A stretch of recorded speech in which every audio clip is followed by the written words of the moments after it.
जर 2 कामगार एक काम 4 दिवसात करत असतील तर 4 कामगार ते काम किती दिवसात करतील? आज अगदी अशाच पद्धतीने आपल्याला डायरेक्ट प्रपोर्शन आणि इनव्हर्स प्रपोर्शन पाहायचा आहे. हा जो टॉपिक आहे तो अतिशय महत्वाचा टॉपिक आहे. चला तर मग मी अनामिका संजय कुरुडे तुमचं शिवाय कोचिंग क्लासेस मध्ये पुन्हा एकदा स्वागत करते आणि तुम्हाला एक नवीन पद्धतीने इनव्हर्स प्रपोर्शन आणि डायरेक्ट प्रपोर्शन शिकवण्याचा प्रयत्न करते. तर जो काही डायरेक्ट प्रपोर्शन आहे त्या डायरेक्ट प्रपोर्शन मध्ये जो आपला चॅप्टर 7वीचा चॅप्टर 9वा chapter direct and inverse proportion हा चॅप्टर जो आहे त्या चॅप्टर मध्ये आपल्याला 2 गोष्टी शिकायच्या आहेत. डायरेक्ट प्रपोर्शन कशाला म्हणतात आणि इनव्हर्स प्रपोर्शन कशाला म्हणतात.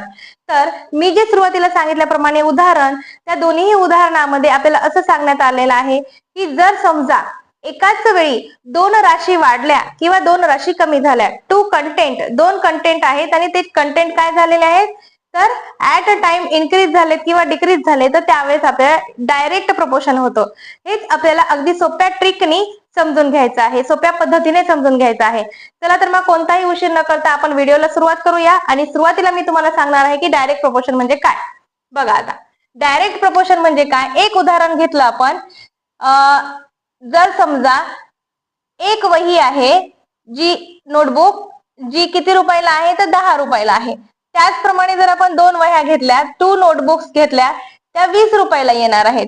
त्याचप्रमाणे आपण 3 वह्या घेतल्या तर त्या 30 रुपयाला येणार आहेत. म्हणजेच काय तर आपण क्वांटिटी जर वाढवली म्हणजेच आपण त्या वह्यांची संख्या वाढवली तर त्या वह्यांना लागणारे पैसे सुद्धा वाढत आहेत. म्हणजेच 2 राशी काय होत आहेत इन्क्रीज होत आहेत. तर त्या ठिकाणी त्यांची जी काही किंमत आहे म्हणजे त्यांची प्राइस सुद्धा काय आहे ती इन्क्रीज होत आहे. म्हणजे ऍट अ टाइम एकाच वेळेस दोन्ही राशी जर इन्क्रीज होत असतील म्हणजे दोन्ही राशी वाढत असतील किंवा दोन्ही राशी कमी होत असतील तर आपल्याला डायरेक्ट प्रपोर्शन झालं असं म्हणता येईल. तर याच डायरेक्ट प्रपोर्शनवर अनेक उदाहरणं आपल्याला पाहायची आहेत. त्याच पद्धतीने दुसरा जो आहे तो इनव्हर्स प्रपोर्शन. इनव्हर्स प्रपोर्शन म्हणजे काय तर इनव्हर्स प्रपोर्शन मध्ये एक राशी एक क्वांटिटी वाढते आणि दुसरी क्वांटिटी कमी होते. म्हणजेच काय बघा आता इनव्हर्स प्रपोर्शन मध्ये एक क्वांटिटी वाढते आणि दुसरी कमी होते. जर समजा 4 कामगार आहेत 4 वर्कर्स आहेत ते 4 वर्कर जर 2 दिवसात किंवा मग समजा सपोज 6 दिवसामध्ये काम करत असतील तेच काम जर आपण 6 वर्कर्स लावले तर किती दिवसात करतील. असा जर क्वेश्चन आला तर आपल्याला समजून घ्यायचं आहे जर जे वर्कर्स आहेत ते वर्कर्स जेवढ्या दिवसात काम करतात जर मी वर्कर्सची संख्या वाढवली त्याची जर क्वांटिटी वाढवली तर आपल्याला जे काही लागणारे दिवस आहेत ते ऑब्व्हियसली काय होणार आहेत कमी होणार आहेत. म्हणजेच इनव्हर्स प्रपोर्शन मध्ये एका वेळेस काय होत असतं तर एक गोष्ट वाढत असते आणि दुसरी गोष्ट कमी होत असते. तर ह्याच आपण डायरेक्ट प्रपोर्शनला असं लिहू शकतो की x is directly proportional to y. म्हणजेच काय x आणि y या दोन्ही गोष्टी एकाच वेळेस वाढतात. तसंच आपल्याला इथं लिहिता येतं x is inversely proportional to y. म्हणजे x जर वाढला तर y हा कमी होतो आणि y जर वाढला तर x हा कमी होतो. तर याचं एक उदाहरण इनव्हर्स प्रपोर्शनचं एक उदाहरण म्हणजे आपण असं घेऊ शकतो की 4 वर्कर आहेत 6 दिवसात काम करतात तर 6 वर्कर किती दिवसात काम करतात. तर मी 4 गुणिले 6 बरोबर आहे साइन चौक 24 24. तर 6 गुणिले जे काही आपलं वर्कर्स आपण x पकडले 6x तर आपल्याला काय करता येईल मग 24 is equal to 6x. x जेव्हा काढायचा असतो तेव्हा आपण डिवाइड करतो 24 डिवायडेड बाय 6. तर आपलं x जे आहे ते काय येणार आहे 4 डेज. म्हणजे आपले जर वर्कर्स वाढले बघा या ठिकाणी वर्कर 4 आहेत तर 6 दिवस लागायले.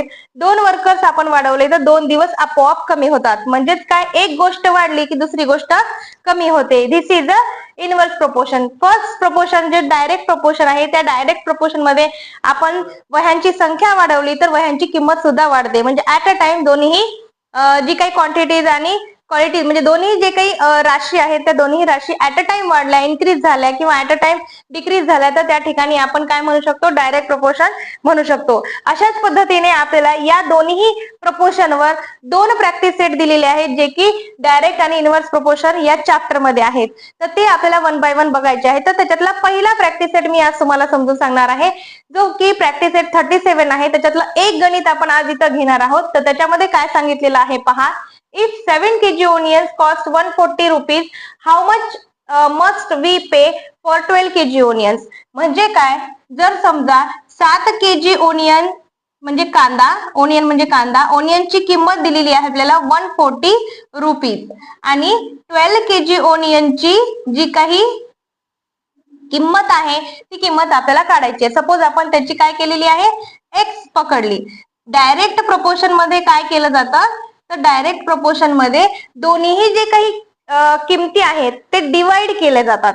म्हणजे दोन्ही किमती डायरेक्ट प्रपोर्शन मध्ये काय होते, वाढल्या जातात. म्हणजे काय बघा, ही समोरासमोरच्या 7 किलो ओनियन 140 रुपयाला आहे, म्हणजेच 140 डिवायडेड बाय 7. आपण काय करणार आहोत, 140 डिवायडेड बाय 7 करायचा इज इक्वल टू, जर समजा काय सांगितलंय 12 किलो जे काही ओनियन आहे त्याची किंमत किती, असं आपल्याला काय करायचं, इक्वेशन तयार करायचंय.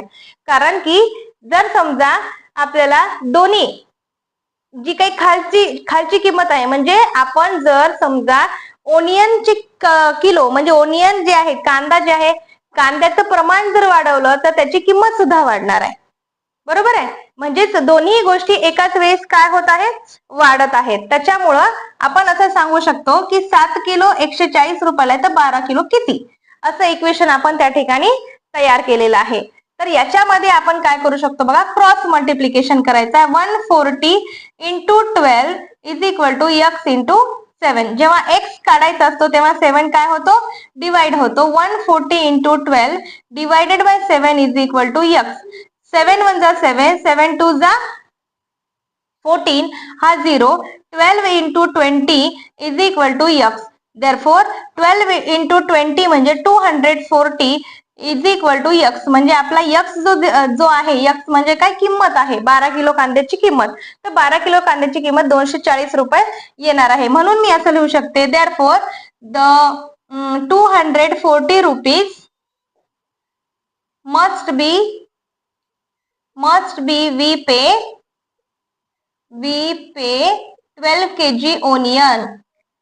12 kg ओनियन. म्हणजे अशा पद्धतीने आपण डायरेक्ट प्रपोर्शनचा एक प्रॉब्लेम सॉल्व्ह केलेला आहे. त्या प्रॉब्लेम मध्ये आपल्याला असं विचारलं होतं की 7 kg ओनियन आहे, 140 रुपये, 140 त्याची किंमत आहे, 12 kg ची किती. जर आपण किलो ओनियनचे किलो म्हणजे कांदे जास्त, जर कांद्याची क्वांटिटी जर वाढवली तर ऑब्व्हियसली आपल्याला त्याची किंमत सुद्धा वाढवून द्यावं लागणार आहे. म्हणजे एकाच वेळेस दोन्ही क्वांटिटी वाढलेल्या आहेत, म्हणून आपण काय करू शकतो, तर या ठिकाणी डायरेक्ट प्रपोर्शन वापरू शकतो. अशा पद्धतीने सोप्या पद्धतीने मी काय केलेलं आहे, प्रॅक्टिस सेट 37 मधला पहिला जो काही क्वेश्चन होता तो आपण आज सॉल्व्ह केलेला आहे. तर मी अशी आशा करते की तुम्हाला हा सोप्या पद्धतीने व्हिडिओ जो आहे तो समजला असेल. जर तुम्हाला व्हिडिओ समजलाय, आवडलाय, तर त्याला सबस्क्राईब करा आणि बेल आयकॉनला प्रेस करा, जेणेकरून माझे सगळे जे व्हिडिओ आहेत ते तुमच्यापर्यंत पोहोचतील. आणि याच्यावर काही डाऊट असेल तर कमेंटमध्ये सांगा.